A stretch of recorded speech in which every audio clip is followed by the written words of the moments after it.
Gani kog police. Good afternoon, Vice President Inday Sara Duterte. Good afternoon. Ma'am, may dito sa tagdali. How are you today, ma'am? I'm okay. How's our visit today with the former president? Yes, okay lang naman yung bisita. It was a good day today. And we talked about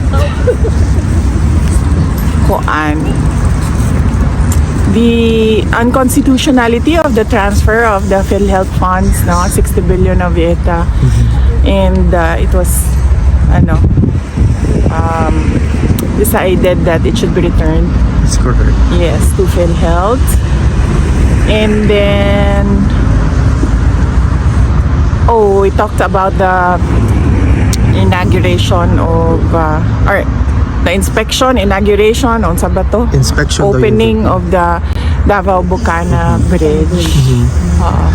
VP, what's the reaction of the former president and you yourself with respect to the unanimous decision of the Supreme Court 15-0 asking the government to return the funds to the PhilHealth Fund? Well, the Supreme Court is the final arbiter of legal cases in our country, and if they say that it is unconstitutional, then it is, and then it should be returned. Rightly so, because dapat ang pera ng PhilHealth ay binabalik or nire-reinvest balik sa health programs ng ating bansa.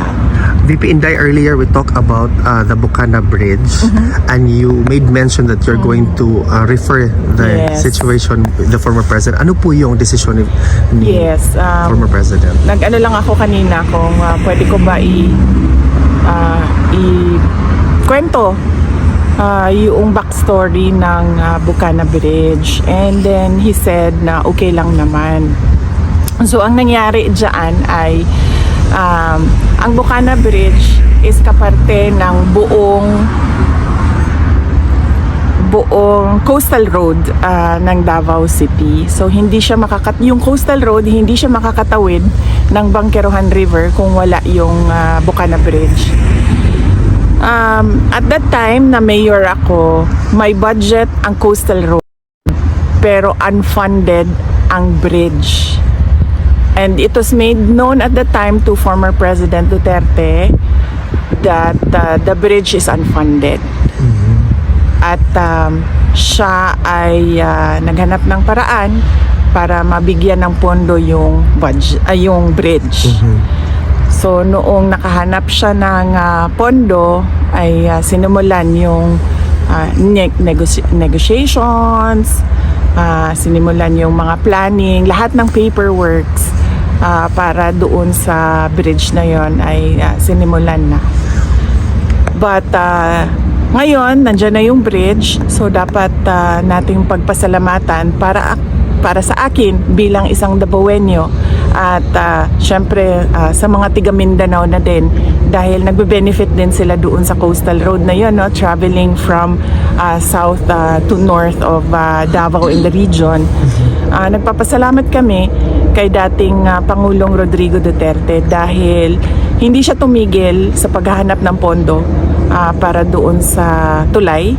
At syempre nagpapasalamat tayo sa People's Republic of China dahil buong-buo nila binigay yung entire cost ng tulay na iyon. So walang gastos ang City Government of Davao, walang gastos ang Pilipinas para tayo magkaroon ng bridge na yon.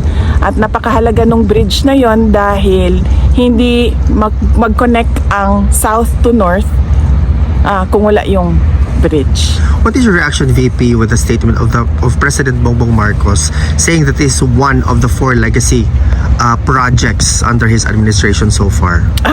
Basta sa akin, yun na lang.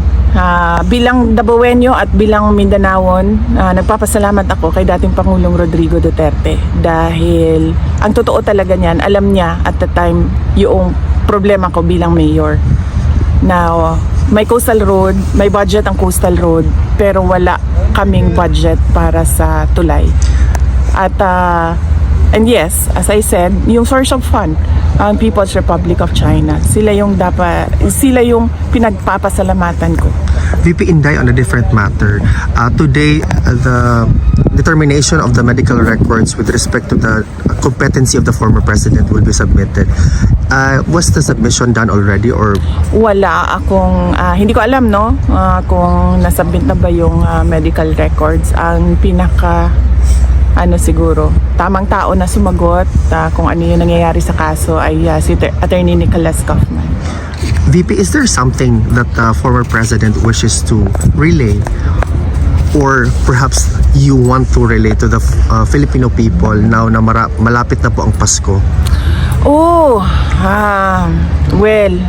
Malungkot ang Pasko natin dahil hindi natin gusto ang mga nangyayari sa ating bansa, lalong-lalo na yung mga iskandalo sa korupsyon at yung pag-aabuso sa posisyon at mga opisina ng gobyerno. Pero kailangan natin maging matatag. As Filipinos, we are known to be resilient. Kaya kailangan natin itawid itong Pasko na ito na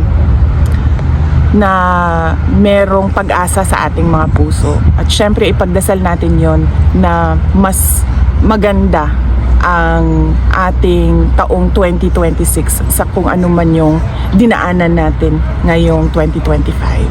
Thank you, VP Inday. May question bang iba?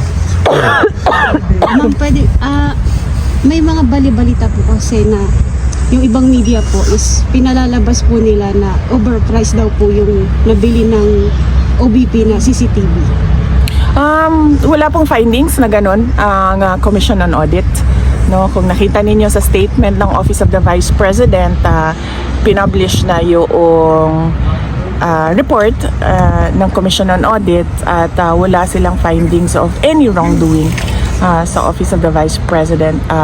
In fact, meron silang binigay na unqualified opinion Congratulations, doon sa opisina ng Office of the Vice President. At kailangan ko pasalamatan doon yung mga kasamahan ko sa Office of the Vice President kasi sila talaga yung ako lang yung muka ng opisina. Pero lahat ng paperworks, lahat ng trabaho sa mga utos ko, lahat ng legwork, trabaho yan ng mga personnel ng Office of the Vice President. Kaya papasalamat ako sa kanila dahil nakuha nila yung unqualified opinion. And by the way, ma'am, congratulations kasi kayo po yung pinakamataas na ratings po sa trust rating. Yes, opo. Nagpapasalamat din ako niyan sa ating mga kababayan no, na nakikita nila yung trabaho ko bilang Vice President at trabaho ng mga kasamahan ko sa Office of the Vice President at malaki ang kanilang tiwala sa kakayahan namin at yes, so nagpapasalamat ako sa mga kababayan natin at kahit man na bumaba or tumaas yan, na pabago-bago ang numbers, rest assured that the Office of the Vice President will continue to faithfully serve the Filipino people. One more, ma'am. Yes, ma'am. Any reaction, ma'am, kasi sabi po ni BBM is willing daw po siya makipag-dialogo sa inyo para daw po sa ika-uunlad ng Pilipinas.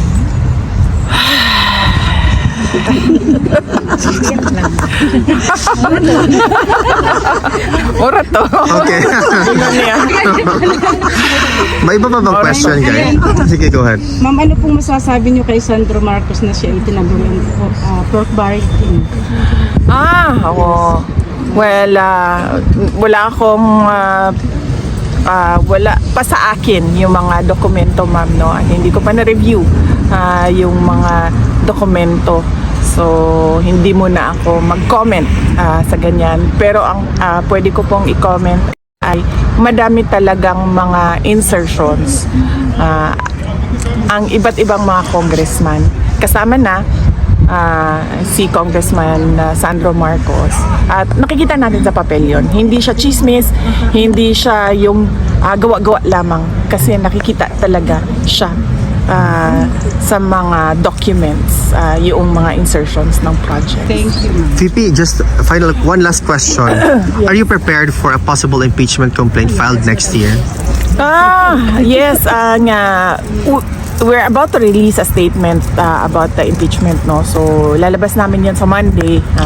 Tinatapos lang namin ngayon. Meron lang ako mga edits and amendments Okay. doon. So, para may balita ka naman sa Monday. Ang dami mo ng balita. Thank you, VP Kaya Inday. ilabas lahat yan. VP, are you okay for a photo op? Yeah. Individual na lang. Individual? Para mabilis. Sige, dito tayo mag-start.